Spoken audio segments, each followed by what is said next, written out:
तो कैसे हो सब? एकदम ठीक। चलिए तो आज का लेक्चर स्टार्ट करते हैं। So today we are going to discuss earth magnetism.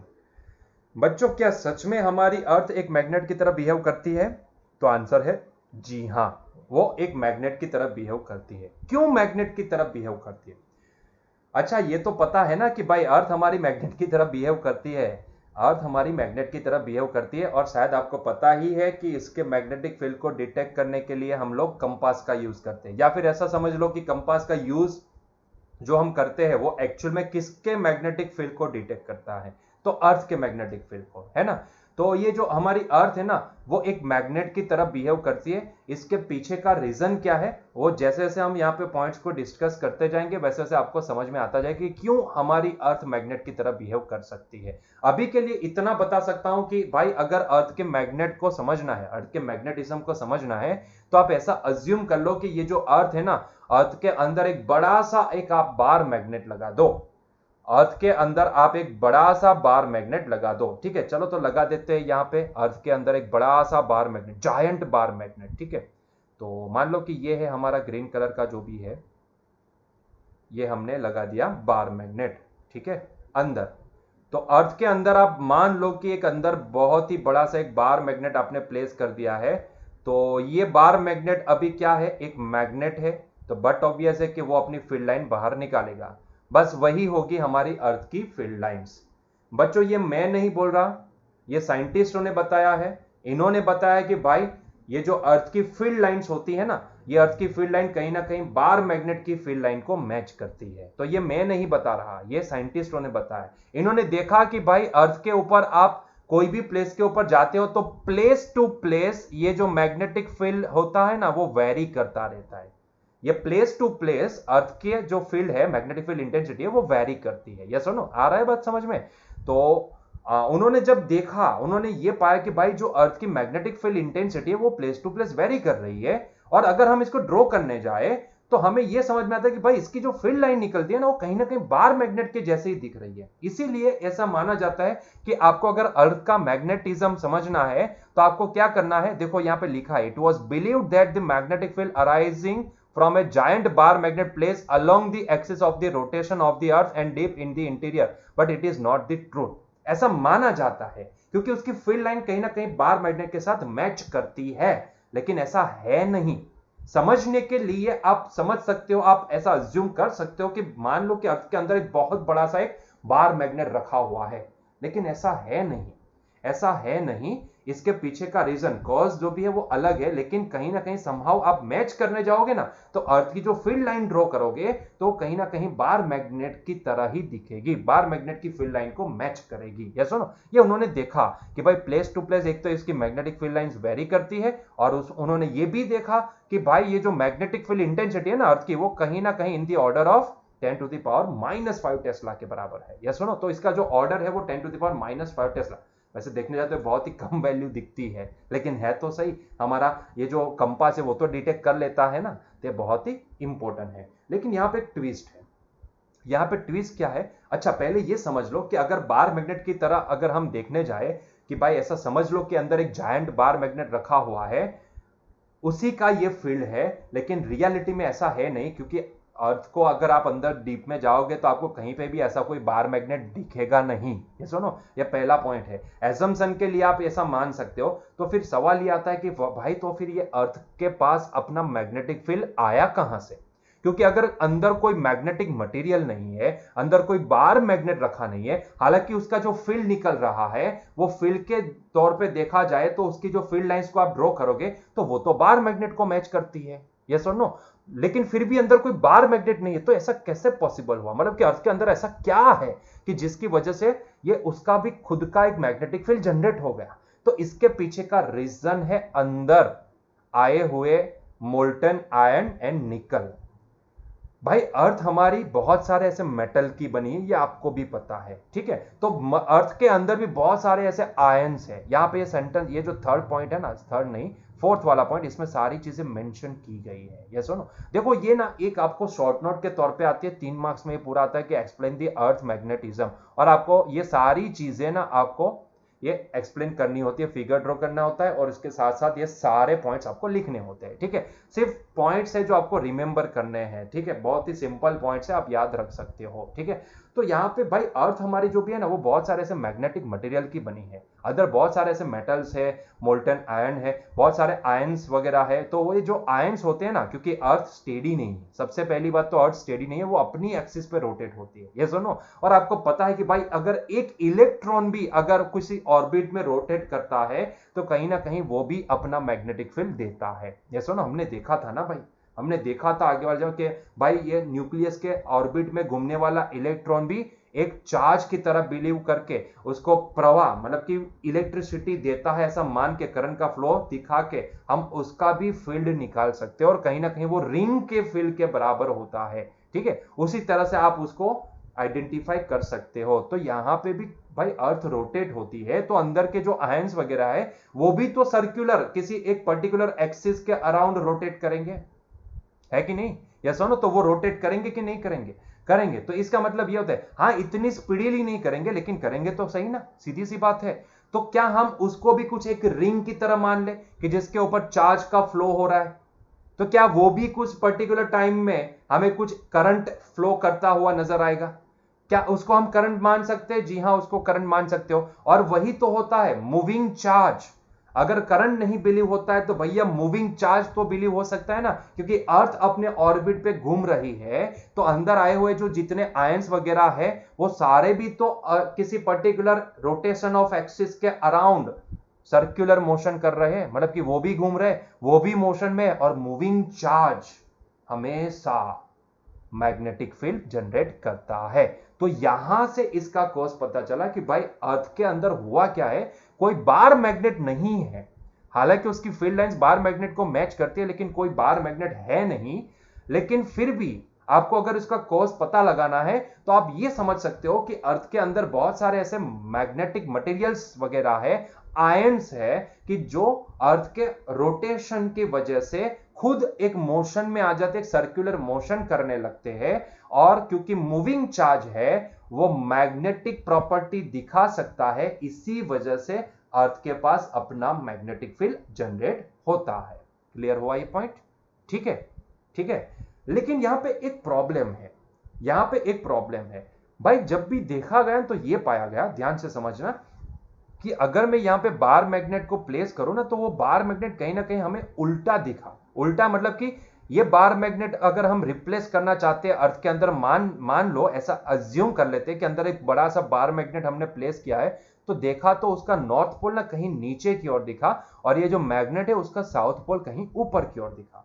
और ये आप फील्ड लाइन से पता लगा सकते हो कि भाई नीचे से फील्ड लाइन निकलती है और ऊपर से अंदर एंटर करती है, नीचे से निकलती है ऊपर से एंटर करती है ना? तो आप समझ सकते हो कि नॉर्थ से फील्ड लाइन निकलती है एंड साउथ पे एंटर करती है। यस और नो? तो आइडियली देखने जाए तो भाई अगर हम किसी बार मैग्नेट की तरह हम इसको ट्रीट करवाए कि ऐसा अज्यूम कर ले, इमेजिन कर ले कि मान लो कि अर्थ के अंदर एक बार मैग्नेट, बड़ा सा जायंट सा बार मैग्नेट रखा है, तो उसका नॉर्थ पोल तो नीचे है। तो आइडियली देखने जाए तो यहां पे तो मैग्नेटिक नॉर्थ पोल आना चाहिए और हमारा जो मैग्नेटिक साउथ पोल है वो तो ऊपर आना चाहिए, है कि नहीं? तो मैग्नेटिक साउथ पोल कहां होना चाहिए? ऊपर। और मैग्नेटिक नॉर्थ पोल कहां होना चाहिए? नीचे। लेकिन यहां पे आप देखोगे तो मैंने नोटेशन में मैग्नेटिक नॉर्थ पोल कहां लगाया है? ऊपर। और मैग्नेटिक साउथ पोल कहां लगाया है? नीचे। ऐसा क्यों? ऐसा क्यों? कि आपको क्वेश्चन नहीं होता है? आपको क्वेश्चन नहीं हुआ? ये देखते हैं कि सर यहां पे मैग्नेटिक साउथ पोल नीचे क्यों एंड मैग्नेटिक नॉर्थ पोल ऊपर क्यों? क्योंकि आप फील्ड लाइन को देखोगे तो फील्ड लाइन कहीं ना कहीं इसको मैच नहीं करेगी। यस और नो? आइडियली होना यह चाहिए कि अगर हम अंदर कोई एक बड़ा सा जायंट सा अगर बार मैग्नेट को अगर यहां पे कंसिडरेशन में ले ले तो वो जायंट वाला, वो जो बड़ा वाला जो बार मैग्नेट है उसका नॉर्थ पोल नीचे जाना चाहिए और साउथ पोल ऊपर होना चाहिए। और ऐसा ही होता है, इमेजिनेशन से देखो तो ऐसा ही होगा। यस और नो? लेकिन फिर भी हम मैग्नेटिक नॉर्थ पोल को ऊपर दिखाते हैं एंड मैग्नेटिक साउथ पोल को नीचे दिखाते हैं। इसके पीछे का रीजन क्या है वो समझते हैं। ठीक है, तो देखो पहले तो ये समझो कि ये magnetic north pole and magnetic south pole को हमें आइडेंटिफाई करने की जरूरत क्यों पड़ती है? क्योंकि कहीं ना कहीं हम दिशा भटक जाते हैं, डायरेक्शन भूल जाते हैं, तो हमें जियोग्राफिक नॉर्थ कहां है, जियोग्राफिक साउथ कहां है, वो आइडेंटिफाई करना पड़ता है। इसीलिए हम किसी मैग्नेटिक डिवाइस का यूज करते हैं कि जो हमें डायरेक्शन दिखा सके।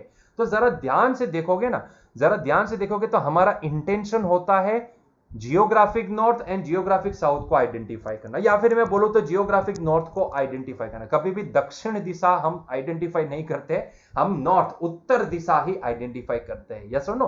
तो हमारा मेन इंटेंशन जो भी होता है, हमें मैग्नेटिक नॉर्थ मैग्नेटिक साउथ से लेना देना नहीं होता है। एक्चुअल में हमारे पास जो डिवाइस होता है ना, वो device actually magnetic north and magnetic south को आइडेंटिफाई करता है, ठीक है। लेकिन हमारा मेन पर्पस जो भी होता है, इंटेंशन जो भी होता है, वो मैग्नेटिक नॉर्थ को डिटेक्ट करना होता है। यस और नो?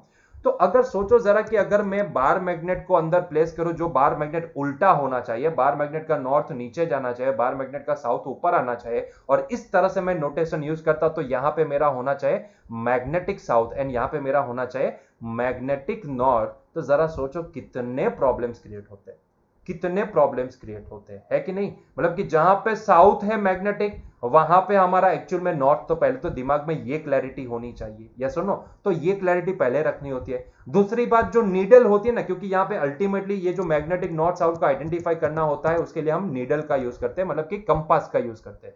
और आपने अगर देखा होगा तो शायद आपको पता होगा कि नीडल ना इसका उल्टा दिखाती है, नीडल इसका उल्टा दिखाती है। अगर आपने देखा होगा तो हमने क्वेश्चन भी देखे थे कि भाई एक यूनिफॉर्म फील्ड है, अगर मैं यहां पे किसी नीडल को प्लेस करता हूं, नीडल इक्विलिब्रियम स्टेट में, स्टेबल इक्विलिब्रियम में है, तो आपको पता होगा कि तो तब ये जो एक्सटर्नल फील्ड है उसका नॉर्थ तो यहां पे होगा, इसका साउथ यहां पे होगा, नॉर्थ से निकलते साउथ पे खत्म होती है। लेकिन नीडल का अगर स्टेबल इक्विलिब्रियम है तो नीडल का नॉर्थ कहां होना चाहिए, यहां, और साउथ कहां होना चाहिए, यहां। तो कहीं ना कहीं नीडल जिस डायरेक्शन में स्टेबल होती है, वहां पे नीडल का नॉर्थ पोल होता है एंड नीडल का साउथ पोल उसके अपोजिट डायरेक्शन में होता है। लेकिन अगर आप मार्क करोगे तो जहां पे नीडल का नॉर्थ पोल होता है इक्विलिब्रियम स्टेट में, वहां पे जिस फील्ड में उसको रखा गया है, उस फील्ड का तो साउथ पोल होता है कि नहीं? ऐसा ही होता है ना? यस और नो? तो हमारा मेन इंटेंशन क्या है? हमारा मेन इंटेंशन हमारा होता है जियोग्राफिक नॉर्थ को आइडेंटिफाई करना, और उसके लिए हम क्या करते हैं? कंपास का यूज करते हैं। और कंपास की जो भी नीडल होती है, तो वो नीडल ना हमें जहां पे मैग्नेट का साउथ पोल है, या फिर जिस फील्ड को हम डिटेक्ट करके मान के चलते हैं, उसका जहां पे साउथ पोल है, वहां पे वो अपने नॉर्थ पोल को आइडेंटिफाई करेगा, है कि नहीं? वहां पे अपने नॉर्थ पोल को दिखाएगा। और जहां पे मैग्नेट का साउथ पोल नॉर्थ पोल है, वहां पे वो नीडल अपना साउथ पोल दिखाएगा, है कि नहीं? ये आप ये वाली फिगर से समझ सकते हो, है कि नहीं?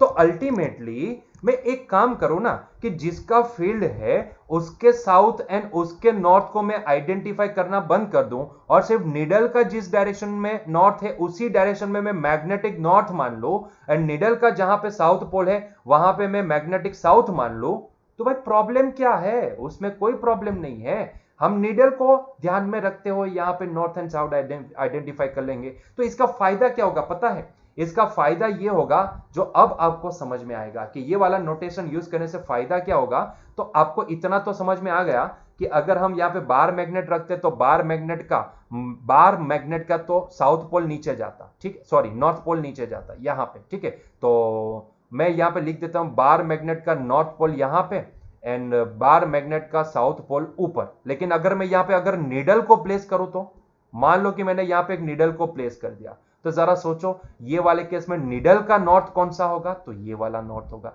एंड नीडल का साउथ कौन सा होगा? ये वाला। क्योंकि हमें पता है कि नीडल हमेशा उसी स्टेज में बैलेंस कंडीशन या स्टेबल इक्विलिब्रियम में आते हैं जहां पे एक्सटर्नल फील्ड, मतलब कि अर्थ का फील्ड का नॉर्थ जहां पे है वहां पे उसका साउथ होगा, एंड जहां पे अर्थ का मैग्नेट का साउथ है वहां पे उसका नॉर्थ हो। यही डायरेक्शन में वो स्टेबल होगी, है कि नहीं?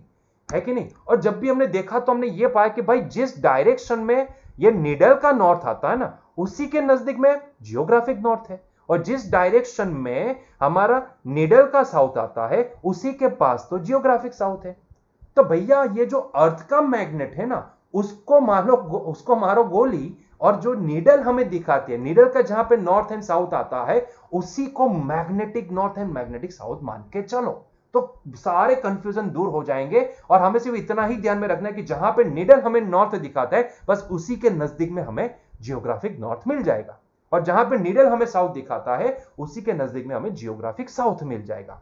तो इसी वजह से यहां पे मैग्नेट उल्टा होता है, अर्थ के मैग्नेटिक फील्ड का मैग्नेट जो भी होता है वो उल्टा होता है, फिर भी हम यहां पे नीडल के नॉर्थ की डायरेक्शन में मैग्नेट का भी नॉर्थ मान लेते हैं, मैग्नेटिक नॉर्थ मान लेते हैं, एंड नीडल के साउथ की डायरेक्शन में हम यहां पे मैग्नेटिक साउथ मान लेते हैं। तो अभी पिक्चर क्लियर हुआ कि क्यों मैग्नेटिक फील्ड लाइंस के हिसाब से जहां पे नॉर्थ होना चाहिए वहां पे हम मैग्नेटिक साउथ क्यों मानते हैं, एंड जहां पे साउथ होना चाहिए वहां पे हम मैग्नेटिक नॉर्थ क्यों मानते हैं, क्योंकि ये नोटेशन जो भी है वो नीडल को ध्यान में रख के बनाए गए नोटेशन है। ठीक है, तो नीडल की वजह से हम इसको एक्सेप्ट कर लेते हैं, ग्लोबली एक्सेप्ट कर लेते हैं, ताकि बार बार कंफ्यूजन ना हो। ये सुनो, तो इसीलिए हम ये वाला जो पोल है इसको मैग्नेटिक नॉर्थ मानते हैं, और ये वाला जो पोल है इसको हम मैग्नेटिक साउथ मानते हैं।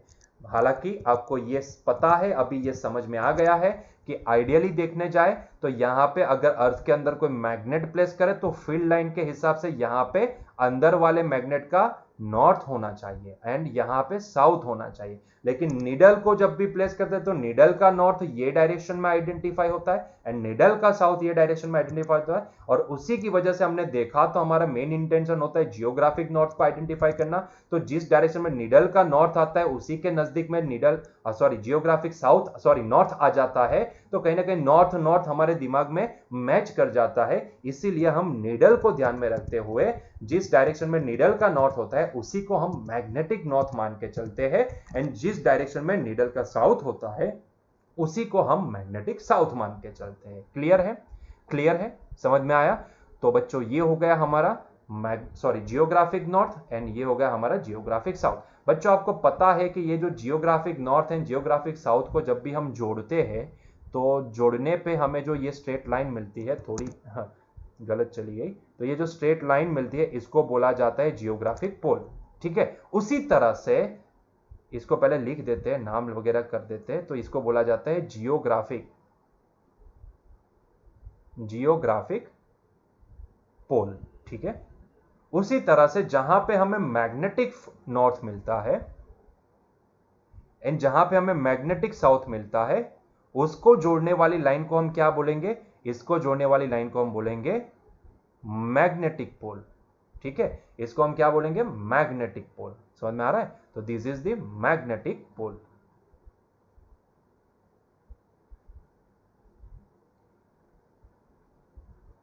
तो देखने गए तो हमें यह पता लगा बच्चों, ये मैं नहीं बोल रहा हूं, ये साइंटिस्टों ने हमें प्रूव करके दिया है कि भाई ये जो मैग्नेटिक पोल एंड जियोग्राफिक पोल है ना, इन दोनों के बीच में ना कुछ एंगल है, दोनों कोइंसाइड नहीं है, दोनों के बीच में एंगल है। मैग्नेटिक पोल एंड जियोग्राफिक पोल के बीच में कुछ एंगल है और वो एंगल है 11.3 डिग्री का। ठीक है, 11.3 डिग्री का, और वो आप नीडल में अगर किसी कंपास को प्लेस करेंगे और एग्जैक्टली नॉर्थ में खड़े रहोगे तो आपको नीडल का डिफ्लेक्शन थोड़ा उससे थोड़ा 11.33 डिग्री या 3 डिग्री 33 डिग्री जो भी लिखना है, काफी सारी किताबें ऐसी होती है जिसमें 21 डिग्री भी लिखा गया है, 23 भी लिखा है। हम यहाँ पे एनसीईआरटी को फॉलो करेंगे तो 11.3 ही मानेंगे। तो कहीं पे ये देखा तो ये पाया गया कि भाई यहाँ पे जो मैग्नेटिक नॉर्थ पोल, वो मतलब कि वो जो नीडल होती है ना, वो नीडल एक्चुअल जियोग्राफिक पोल से कुछ 11.3 डिग्री जितना डिफ्लेक्ट होके यहाँ पे स्टेबिलाईज होती है, मतलब कि स्टेबल इक्विलिब्रियम स्टेट अचीव करती है। तो यहां से हमें यह पता लगा कि जो हमारा मैग्नेटिक पोल है ना एंड जो हमारा जियोग्राफिक पोल है, इन दोनों के बीच में 11.3 डिग्री का डिफरेंस है। समझ में आ रहा है? दोनों कोइंसाइड नहीं है, ये कोइंसाइड है ये मानना गलत होगा, दोनों कोइंसाइड नहीं है। और वो आप अगर आपके पास कंपास है तो कंपास से भी पता लगा सकते हो।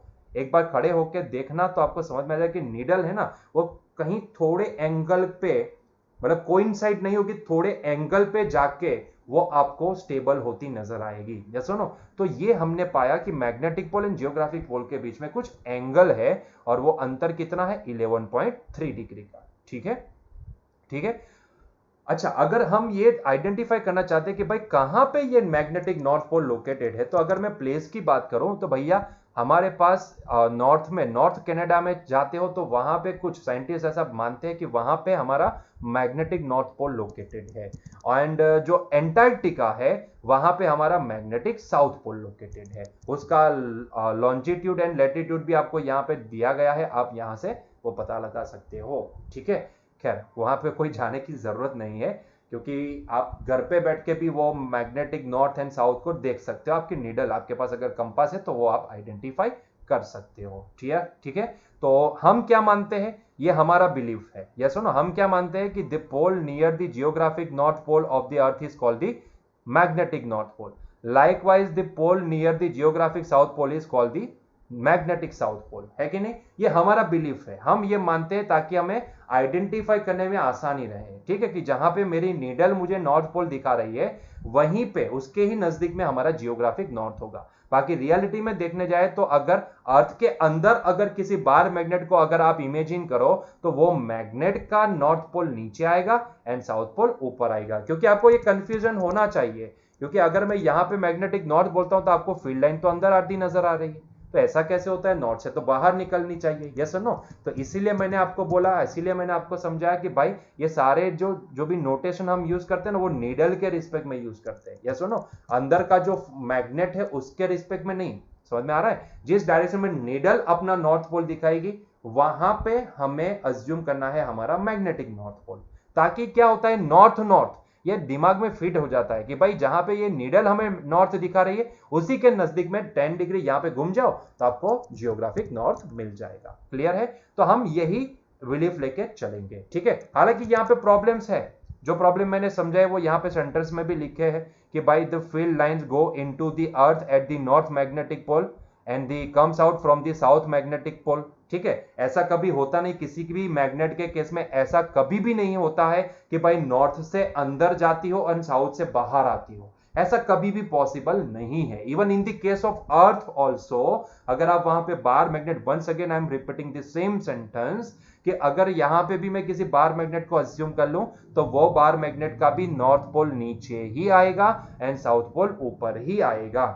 ठीक है, लेकिन ये जिसको हमने magnetic north and magnetic south बोला है वो हमारे एक्चुअली नीडल के द्वारा दिखाए जाने वाला नॉर्थ एंड नीडल के द्वारा दिखाया जाने वाला साउथ पोल हमने यहां पे नोट किया है। और क्योंकि हमें आइडेंटिफाई करना होता है ये जियोग्राफिक नॉर्थ पोल, ना कि मैग्नेटिक नॉर्थ पोल, हमें डायरेक्शन, हम कब कंपास का यूज करते हैं, कब हमें ये मैग्नेटिक फील्ड की, अर्थ का मैग्नेटिक फील्ड को मेजर करने की जरूरत पड़ती है, डायरेक्शन आइडेंटिफाई करने। ज्यादातर 95 केस में हम सिर्फ डायरेक्शन आइडेंटिफाई करने के लिए कंपास का यूज करते हैं, है कि नहीं, सीधी सी बात है। और वो कंपास का यूज किसके लिए, जियोग्राफिक नॉर्थ को आइडेंटिफाई करना, क्योंकि हमें पर्टिकुलर डायरेक्शन समझ में आए। यस और नो, तो उसी के लिए हम कंपास का यूज करते हैं। और कंपास में जो नीडल होती है उसका मैग्नेटिक नॉर्थ पोल जो भी होता है वो कहीं ना कहीं हमारे जियोग्राफिक नॉर्थ के नजदीक में बैलेंस होता है कि नहीं। तो इसीलिए क्यों ना हम वहां पे, क्योंकि अर्थ का मैग्नेट को देखने जाएंगे तो बहुत सारे कंफ्यूजन हो जाएंगे। पहले तो ये समझना होगा कि जहां पे अर्थ का साउथ है वहां पे हमारे उसके नजदीक में हमारा जियोग्राफिक नॉर्थ है, तो ये कितना कंफ्यूजन क्रिएट करता है भाई। इसी की वजह से हम क्या करते हैं, नीडल का जो भी होता है ना नॉर्थ एंड साउथ, उसी को ध्यान में रख के हम उसी को magnetic north and magnetic south बोल देते हैं। तो इसीलिए एक दो एजम्पशन ये भी हमें लेने होते हैं कि सिर्फ अर्थ के लिए हम ऐसा मानेंगे कि the field lines go into the earth at the north magnetic pole and field lines comes out from the south magnetic pole. ठीक है, तो अर्थ में से जो फील्ड लाइन निकलेगी तो वो मैग्नेटिक साउथ पोल से निकलेगी, एंड अर्थ के लिए जो भी फील्ड लाइन एंटर करेगी वो मैग्नेटिक नॉर्थ से एंटर करेगी। रियलिटी में ऐसा नहीं होता है, अर्थ के लिए भी ऐसा नहीं है, ये सिर्फ एक एजम्पशन है। यस और नो, ताकि हम ये सारी चीजों को कोरिलेट कर पाए और अच्छे से आइडेंटिफाई कर पाए, जो हमारा पर्पस है वो सॉल्व हो पाए। ठीक है, तो कहीं ना कहीं हमें ये दिखा कि ये जो सारा पूरे मैग्नेटिक, क्योंकि हमने देखा ना कि मैग्नेटिक पोल जियोग्राफिक पोल से 11.3 डिग्री पे है, तो आप समझ सकते हो, तो इसका मतलब ये होता है कि जियोग्राफिक इक्वेटर से मैग्नेटिक इक्वेटर भी एंगल पे आएगा, क्योंकि पूरा मैग्नेटिक ये जो पूरा एक्सिस है ना वही 11.3 डिग्री पे शिफ्ट हो गया है। यस और नो, लेफ्ट हैंड साइड पे 11.3 डिग्री पे शिफ्ट हो गया है। तो इसीलिए यहां पे ये बोलना गलत हो जाएगा कि भाई यहां पे geographic equator and magnetic equator दोनों हमेशा एक दूसरे के ऊपर कोइंसाइड हो, नहीं भैया, गलत होगा। Magnetic equator and geographic equator के बीच में भी इतना एंगल बनेगा। यस और नो, तो ये बात आपको ध्यान में रखनी है कि जिस तरह से geographic pole and magnetic pole दोनों एक दूसरे के ऊपर कोइंसाइड नहीं है, दोनों के बीच में 11.3 डिग्री का एंगल है, उसी तरह से magnetic equator and geographic equator ये दोनों भी कोइंसाइड नहीं है, दोनों के बीच में भी एंगल बनेगा।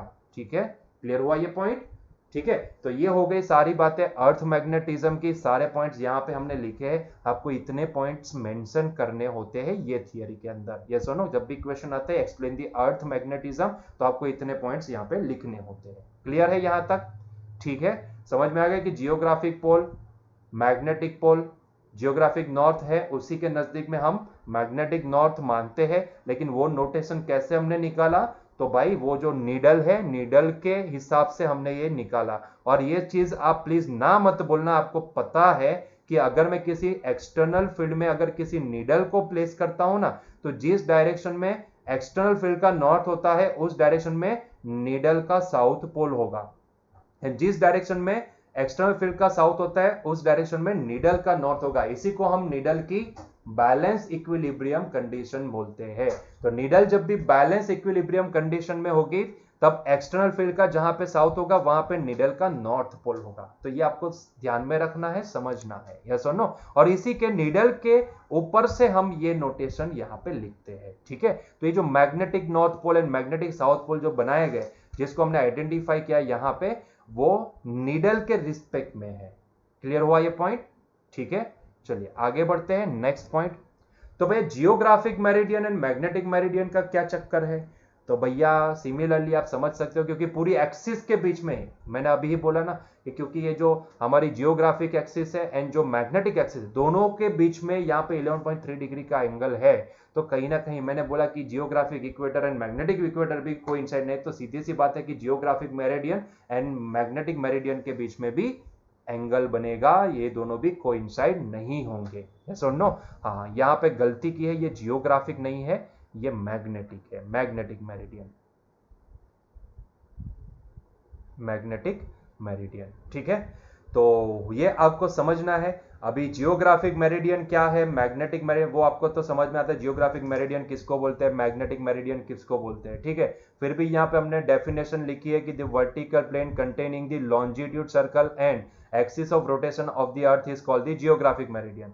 और मैग्नेटिक मेरिडियन किसको बोलेंगे? The vertical plane at a place on the earth passes through the imaginary line joining the magnetic north and south pole is called the magnetic meridian. Yes और नो? मतलब कि ये वाला plane जो magnetic axis को cover करता हो, ऐसा एक वर्टिकल प्लेन आप अज्यूम कर लो, एक सर्कुलर वर्टिकल प्लेन की जो ऐसा समझो कि हमारा जो ये अर्थ है अभी वो ऐसे एंगल पे है, ये हमारी मैग्नेटिक एक्सिस हो गई, ये मैग्नेटिक नॉर्थ पोल है, ये मैग्नेटिक साउथ पोल है। तो इसको सीधा आप बीच में से कट कर लो, तो ये जो हमारे पास ये जो प्लेन बनेगा जो इन दोनों को ऊपर से, मतलब कि यहां से दो आधे पार्ट में डिवाइड करता हो, वो प्लेन को हम बोलेंगे मैग्नेटिक मेरिडियन। यस और नो? ठीक है, समझ में आ रहा है? तो ऐसा vertical plane at a place on the earth passes through the imaginary line joining the magnetic north and south pole is called the magnetic meridian. Yes और नो? बल्कि ऐसा प्लेन जो आपके मैग्नेटिक एक्सिस को यहां पे कवर करता हो, और मैग्नेटिक एक्सिस को कवर करने के बाद ये आपको पूरे ये जो भी अर्थ है उसके दो इक्वल पार्ट को डिवाइड करता हो, ऐसा प्लेन जिसको हम बोलेंगे मैग्नेटिक मेरिडियन। ठीक है, ये सारी चीजें ना आपको पता है कि meridian, Jio equator and meridian का क्या चक्कर है। ठीक है, बस यहां पे ये समझना है कि अगर हमने माना है कि अगर यहां पे, ध्यान से सुनना, वापिस वही चीज रिपीट करता हूं कि अगर हम मानते हैं कि यहां पे जो भी जियोग्राफिक पोल होगा एंड मैग्नेटिक पोल होगा, ये दोनों के बीच में कुछ एंगल है, दोनों कोइंसाइड नहीं है, तो इसका मतलब ये होता है कि magnetic equator and geographic equator के बीच में भी कुछ एंगल होगा, दोनों कोइंसाइड नहीं होंगे। तो इसका मतलब ये होता है कि जियोग्राफिक मेरिडियन ये वाला एंड यहां पे ये जो मैग्नेटिक मेरिडियन ये वाला है, इन दोनों के बीच में भी कुछ एंगल होगा, दोनों कोइंसाइड नहीं होंगे। यस और नो, क्लियर हुआ ये पॉइंट? ये सारी डेफिनेशन यहां पे लिखी है। एक मार्क्स में क्वेश्चन आ सकता है कि right the definition of geographic meridian and magnetic meridian. तो आपको पता है डेफिनेशन की, ऐसा वर्टिकल प्लेन कि जो यहाँ पे longitude, circle and axis of rotation को, यहाँ पे अर्थ के एक्सिस ऑफ रोटेशन को कंसीडर करता हो, कवर करता हो, कंटेन करता हो, तो ऐसे प्लेन को, वर्टिकल प्लेन को हम क्या बोलेंगे? Geographic meridian. उसी तरह से मैग्नेटिक मेरिडियन किसको बोलेंगे? The vertical plane at a place on the earth passes through the imaginary line joining the magnetic north and south pole. मतलब कि पोल एक्सिस जो भी है उसको कंटेन करने वाला जो भी हमारा वर्टिकल प्लेन होगा उसको हम मैग्नेटिक मेरिडियन बोलेंगे। देखने वाली बात यह है कि ये जो भी geographic equator and magnetic equator हो, या फिर जियोग्राफिक मेरिडियन मैग्नेटिक मेरिडियन, या फिर geographic pole and magnetic pole हो, वो सारे कभी भी कोइंसाइड नहीं होते हैं। यस और नो? वो उन दोनों के बीच में जो भी एंगल बना है, हमने देखा कि geographic pole and magnetic pole के बीच में एंगल कितना निकला? 11.3 डिग्री का। ठीक है, तो ये कभी भी कोइंसाइड नहीं होंगे। ठीक है, यस और नो? तो चलिए देखते हैं आज के लिए हमारा आखिरी क्वेश्चन, लास्ट क्वेश्चन। तो आई होप सो कि आपको अर्थ मैग्नेटिज्म की जो सारी टर्म्स वगैरह है, जितने पॉइंट्स हमें लिखने होते हैं, वो सारे समझ में आ चुके होंगे। तो एक वर्चुअल एक मैग्नेट आप मान सकते हो अंदर, लेकिन उसका साउथ एंड नॉर्थ की ऊपर से हम कभी भी मैग्नेटिक नॉर्थ एंड साउथ को नहीं आइडेंटिफाई करते हैं। सुई हमें जो दिखाती है उस हिसाब से हम यहाँ पे मैग्नेटिक नॉर्थ एंड साउथ को आइडेंटिफाई करते हैं। ठीक है, चलिए तो क्वेश्चन, आखिरी क्वेश्चन हमारा सॉल्व एग्जाम्पल, यहाँ पर आज का लेक्चर का आखिरी क्वेश्चन रहेगा। तो हमारा ये सॉल्व एग्जाम्पल, एग्जाम्पल 5.8। देखो बच्चों क्या बोला है क्वेश्चन के अंदर, आपको क्या दिया गया है? क्वेश्चन के अंदर आपको दिया गया है कि भाई यहाँ पे earth magnetic field at a equator is approximately 0.4 g gauss. Estimate the earth's dipole moment. Estimate the earth's dipole moment. आपको क्या बोला है? आपको बोला है कि जो इक्वेटर है, अर्थ का जो magnetic field at the equator, मतलब कि अर्थ का जो मैग्नेटिक फील्ड है वो इक्वेटर के पास कुछ 0.4 गॉस जितना दिखा रहा है। तो वो अर्थ की dipole moment, magnetic dipole moment क्या होगी? अभी हमने देखा कि आप अर्थ को बिलीव कर सकते हो एक बार मैग्नेट की तरह। यस और नो? तो आप बिलीव कर सकते हो बार मैग्नेट की तरह। जरा देखो तो कि अगर मैं ये वाली जो हमारी अर्थ है, यहां पे अगर मैं बार मैग्नेट प्लेस करता हूं, ठीक है, सिर्फ समझने के लिए हम प्लेस करें, मान लो कि ये बार मैग्नेट मैं यहां पे प्लेस करता हूं, तो जरा सोच के बताओ कि भाई ये जो इक्वेटर है वो तो भैया ये तो परपेंडिकुलर एक्सिस हो गई ना, इक्वाटोरियल एक्सिस। यस और नो? और इक्वाटोरियल एक्सिस पे पहले तो मुझे ये बताओ कि मैग्नेटिक फील्ड इंटेंसिटी कितनी होती है? याद करो, बार मैग्नेट के लिए इक्वाटोरियल एक्सिस वाला कोई पॉइंट हो तो वहां पे मैग्नेटिक फील्ड इंटेंसिटी कितनी होती है? Mu 0/4 pi into M upon R cube. याद आया कुछ? याद आया कुछ? ऑन दी एक्सिस कितनी होती है? तो इसकी डबल होती है। यस और नो? याद आया कुछ? And on the equatorial plane कितनी होती है? तो भाई ऐसा ही होगा ना, आपको बोला गया है कि भाई ये जो मैग्नेटिक इक्वेटर वाला जो पॉइंट है वहां पे फील्ड इंटेंसिटी आपको प्रोवाइड की गई है, इसकी डाइपोल मोमेंट निकालनी है, मतलब कि एम आपको निकालना है। तो पहले तो ये जो अर्थ है उसको एक बार मैग्नेट की तरह देखने जाए तो बार, क्योंकि हमने देखा साइंटिस्टों ने यही तो बोला था कि भाई अगर अर्थ की मैग्नेटिज्म को समझना है तो एक ऐसा अज्यूम कर लो कि एक जायंट मैग्नेटिक फील्ड, एक सॉरी जायंट बार मैग्नेट अर्थ के अंदर प्लेस किया गया है। लेकिन वो कैसे प्लेस किया गया? जिसका नॉर्थ पोल नीचे है एंड साउथ पोल ऊपर हो। ठीक है, इस तरह से प्लेस किया गया है। तो अगर मैं इसको बार मैग्नेट से रिप्लेस कर दूं ये अर्थ को, तो इस हिसाब से ये होता है कि ये जहां पे मैग्नेटिक इक्वेटर है वो होगा उसके लिए इक्वाटोरियल एक्सिस, और इक्वाटोरियल एक्सिस के ऊपर मैग्नेटिक फील्ड कितना होता है? Mu 0/4 pi into M upon R cube. तो इसका मतलब ये होता है कि यही फॉर्मूला यूज करके मैं ये वाला क्वेश्चन, अर्थ की मैग्नेटिक डाइपोल मोमेंट भी निकाल सकता हूं। यस और नो? तो यही आपको समझना है कि क्वेश्चन में अर्थ की डाइपोल मोमेंट निकालने को बोला है, लेकिन उसको निकालने के लिए हम फॉर्मूला कौन सा यूज करेंगे? बार मैग्नेट का, क्योंकि हम मानते हैं कि यहां पे जो बार मैग्नेट है वही हमारे लिए अर्थ का मैग्नेट है। यस सुन, ऐसा होता नहीं है लेकिन ऐसा मान के चलेंगे। ठीक है, तो चलिए थोड़ी फिगर वगैरह ड्रॉ कर लेते हैं और बार मैग्नेट का जो भी फॉर्मूला है उसी को यहां पे कंसीडर भी करेंगे। ठीक है, तो पहले एक काम करते हैं, यहां से अर्थ को पहले तो यहां पे कंसीडर कर लेते हैं। तो मान लो कि ये हो गई हमारी अर्थ। ठीक है, बहुत ही बढ़िया, ये हमारी अर्थ है। हमें तो सिर्फ मैग्नेटिक एक्सिस की जरूरत है यहाँ पे। तो एक काम करता हूँ कि यहाँ पे मैग्नेटिक एक्सिस भी ड्रॉ कर लेता हूँ। तो उससे पहले लेकिन ये हमारी जियोग्राफिकल एक्सिस, ठीक है, ये हमारी जियोग्राफिकल एक्सिस, जियोग्राफिक एक्सिस। और यहाँ पे ब्लू कलर से मैं आपको दिखाता हूँ, यहाँ पे ये हो गई हमारी मैग्नेटिक एक्सिस। ठीक है, so this is the magnetic axis. Clear है? तो मैं जो बार मैग्नेट यहाँ पे अज्यूम करूंगा वो बार मैग्नेट कहीं ना कहीं यहाँ पे प्लेस हुआ होगा, यहाँ पे प्लेस हुआ होगा। तो मैं इसको ग्रीन कलर से दिखा देख रहा हूँ। तो हमारा बार मैग्नेट जो भी है वो यहाँ कहीं पे प्लेस्ड होगा, ऐसा मान के चलते हैं अभी। तो यहाँ से ये हो गया हमारा बार मैग्नेट।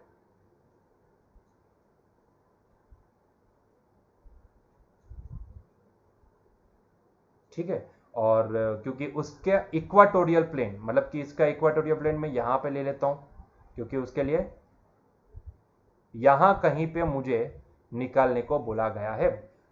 निकालने को नहीं बोला गया, वहां का मैग्नेटिक फील्ड मुझे प्रोवाइड किया गया है। यहाँ पे अगर देखोगे तो आपको बोला गया है कि ये मेरे लिए इक्वाटोरियल एक्सिस हो जाएगी, है कि नहीं? तो यहाँ का जो मैग्नेटिक फील्ड है उसको मैं मान लो कि बीई बोलता हूं। तो बीई कितना दिया गया है? That is the 0.4 Gauss. 0.4 Gauss मतलब कि इसको टेस्ला में लिखना चाहते हो तो 0.4 गॉस, इसको मैं अगर टेस्ला में लिखूं तो मैं लिखूंगा 0.4 इंटू 10 टू द पावर, मैं लिखूंगा इसको -4 टेस्ला, है कि नहीं? तो ये हो गई हमारी मैग्नेटिक एक्सिस एंड ये हो गई हमारी जियोग्राफिकल एक्सिस। ठीक है, चलो। तो हमें बोला गया कि भाई ये वाला जो इक्वाटोरियल प्लेन के ऊपर आने वाला जो परपेंडिकुलर जो प्लेन है, इसके ऊपर आने वाला फील्ड कुछ इतना है। तो बताओ ये जो मैग्नेट है, मतलब कि अर्थ जो भी है, उसकी डायपोल मोमेंट कितनी होगी? लेकिन हमने मान लिया कि ये जो अर्थ है ना, वो अर्थ नहीं है, वो एक बार मैग्नेट है। तो बार मैग्नेट की डायपोल मोमेंट कितनी होगी? हमें पता है कि यहाँ पे मैग्नेट का नॉर्थ पोल आता है, यहाँ पे हमारा साउथ पोल आता है। ठीक है, तो बताइए यहाँ पे सीधा मैग्नीट्यूड निकालने को बोले तो सीधा मैं मैग्नीट्यूड निकालूंगा कि भाई ये बी कितना लिख सकते हैं। तो भाई इक्वाटोरियल प्लेन के ऊपर आने वाला मैग्नेटिक फील्ड कितना होता है? तो आपको पता है μ0/4 इनटू, मान लो कि इसकी जो डाइपोल मोमेंट है वो कुछ इस डायरेक्शन में है कि नहीं? ये डायरेक्शन में, और मैं इसको लिखता हूं m अपॉन, या फिर m ऑफ अर्थ, m ही लिखेंगे, m अपॉन r क्यूब। और यहाँ पे कहीं ना कहीं हमें m ही निकालने को बोला गया है। तो एक काम करते हैं ना, सारी वैल्यू प्लेस कर देंगे और उसको सब्जेक्ट बना देते हैं। तो b कितना दिया गया है? 0.4 इंटू 10 टू दी पावर -4, है कि नहीं? इट इज इक्वल्स टू μ0/4 इसकी अगर मैं वैल्यू डायरेक्टली लिखना चाहूं तो बच्चों में कितनी लिख सकता हूं? इसकी वैल्यू अगर मैं डायरेक्टली लिखना चाहूं तो भैया इसकी डायरेक्टली वैल्यू मैं 10 टू दी पावर -7 लिख सकता हूं। μ0/4 सीधा 10 टू दी पावर -7 होता है इंटू m डिवाइड बाय ये जो r क्यूब है ना बच्चों, क्या मैं इसको रेडियस ऑफ अर्थ लिख सकता हूं? जी बिल्कुल, ये रेडियस ऑफ अर्थ होगी। एक्चुअल में ये पॉइंट यहां पे नहीं, मैंने गलत दिखाया है। इसका पूरा मतलब कि ये पूरा इक्वेटर लंबा खींचना पड़ेगा हमें, बीच में नहीं छोड़ सकते इसको, यहां तक खींच लो। ठीक है, यहां तक खींच लेते हैं, सॉरी रेड कलर से इंडिकेट करवा लेते हैं। ठीक है, तो नाउ इट इज करेक्ट। ठीक, सो यहां का फील्ड है तो ये रेडियस के बराबर ही होगी ना? Yes no, it is the radius of earth, है कि नहीं? तो इट इज द डिस्टेंस जो भी होगा वो रेडियस ऑफ अर्थ के बराबर। और रेडियस ऑफ अर्थ कितनी होती है? तो हमें पता है आर की वैल्यू कितनी लिख सकते हैं। So what is the value of R? That is 6400 kilometre, है कि नहीं? तो ये 6400 किलोमीटर। लेकिन अगर मैं इसको मीटर में लिखना चाहूं तो बच्चों में क्या लिख सकता हूं? तो इसको मैं लिख सकता हूं 6400 into 10 to the power 3 metre, है कि नहीं? तो सारी वैल्यू यहां पे प्लेस कर दो, सबको वहां से उठा करके यहां पे लेके आओ। तो मेरे पास ये एम ई, सॉरी ये रेड कलर से लिख लिया। सो मेरे पास ये जो एम ई होगा उसकी वैल्यू, मतलब कि डाइपोल मोमेंट ऑफ अर्थ मेरे पास कितनी आएगी? Dipole moment of earth M E is nothing but equal to, ये हो जाएगा 0.4 into 10 to the power -4 into R E का क्यूब, मतलब कि 6400 इंटू 10 टू दी पावर 3 का क्यूब, ध्यान से देखना, का cube divide by 10 to the power -7, है कि नहीं? यस और नो? ठीक है, चलिए तो कैल्सी वगैरह निकाल लेते हैं। आपके पास भी कैल्सी हो तो आप उसका इस्तेमाल कर सकते हो। चलिए कैल्सी वगैरह निकाल लेते हैं और कैलकुलेशन वगैरह कर लेते हैं। ठीक है, तो देखो ये 0.4 मल्टीप्लाई होगा 6400 once again multiply with 6400 once again multiply with 6400, बहुत ही बड़ी वैल्यू निकल के आने वाली है हमारे पास, समथिंग 10 टू द पावर में चली जाएगी ये वैल्यू। तो अगर आप देखोगे तो ये वैल्यू जो भी आएगी दैट इज समथिंग, एक काम करते हैं इसको ना, ये 10 के पावर को एडजस्ट कर लेते हैं पहले तो ही सही रहेगा, नहीं तो थोड़ा कैलकुलेशन में गड़बड़ी हो जाएगी। तो ये 0.4 इंटू में इसको लिखता हूँ 10 टू द पावर -4 इंटू इसको मैं लिखता हूँ 64 का क्यूब इंटू ये हो जाएगा 10 टू द पावर 3 एंड इसका 2 पावर तो 10 to the power 5 and 10 to the power 5 का क्यूब करोगे तो ये हो जाएगा 10 टू द पावर 15, ठीक है, divide by 10 to the power 7। तो अब सही है, अब आप इसको कैलकुलेट कर सकते हो। तो 0.4, हाँ ये नीचे -7 है, ओके, 0.4 इंटू 64 इंटू 64 इंटू 64, तो कुल मिला के तब भी वैल्यू तो बहुत बड़ी आती है हमारे पास आएगी। सो ये हो जाएगा 104,857.6 इंटू देखो 15, ये 10 टू द पावर 15 है, 15 प्लस ये 7, 10 टू द पावर -7 ऊपर जाएंगे तो +7 हो जाएंगे, तो 15 + 7 करेंगे तो हमारे पास 22 आएगा, 22 में से ये 4 निकल जाएंगे तो हमारे पास बचेगा कितना 18। सो ये हो जाएगा 10 टू द पावर 18। लेकिन अगर मैं इसको 1 पॉइंट समथिंग के फॉर्मेट में लिखना चाहूं तो मुझे 1 2 3 4 5 पॉइंट मुझे शिफ्ट करने पड़ेंगे। तो मैं फाइनली 5 पॉइंट शिफ्ट करके आंसर क्या दे सकता हूं, मैं दे सकता हूं 1.0486 into 10 to the power 23 ampere into metre square. Clear है? So this is the answer of earth magnetic dipole moment. ठीक है, तो ये अर्थ की मैग्नेटिक डाइपोल मोमेंट कितनी आएगी, अर्थ की मैग्नेटिक डाइपोल मोमेंट इतनी आएगी। अगर हम मान ले कि भाई ये जो अर्थ का ये जो अर्थ को अगर एक बार मैग्नेट की तरह ट्रीट करवाए तो उसके इक्वाटोरियल प्लेन के ऊपर अर्थ की सरफेस के ऊपर आने वाले पॉइंट के पास हमें मैग्नेटिक फील्ड इंटेंसिटी इतनी मिलती है, तो उस हिसाब से ये मैग्नेटिक डाइपोल मोमेंट ऑफ अर्थ कितनी होनी चाहिए, इतनी होनी चाहिए। ठीक है, क्लियर हुआ? तो आप समझ सकते हो कि ये कितना स्ट्रॉन्ग हमें मैग्नेट दिखाती है कि नहीं। तो यहां पे बच्चों हमारा आज का लेक्चर एंड करते हैं, तो मिलते हैं नेक्स्ट लेक्चर में। Till that enjoy your day, bye.